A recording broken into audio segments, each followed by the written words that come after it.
আমার ফ্যামিলি কত বড়। বউবাজারের 2024 সালের অক্টোবরে প্রথমবার প্রেমিককে প্রকাশ্যে এনেছিলেন অভিনেত্রী মধুমিতা সরকার। সামাজিক মাধ্যমে পেশায় ইঞ্জিনিয়ার দেবমাল্য চক্রবর্তীর সঙ্গে প্রেমের নানা মুহূর্ত ভাগ করে নিতে দেখা গেছে নায়িকাকে। পাহাড়ে ছুটি কাটানো হোক বা পোষ্যের সঙ্গে সময় কাটানো, দুজনেই একসঙ্গে সময়গুলো চুটিয়ে উপভোগ করছেন। নিজেদের প্রেমের সম্পর্ককেই এবার বিয়েতে রূপ দিতে চলেছেন এই জুটি।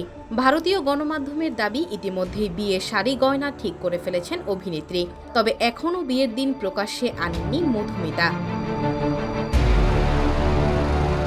টলিপাড়ার জোর গুঞ্জন আসছে ডিসেম্বরের বিয়ের পিঁড়িতে বসতে চলেছেন অভিনেত্রী।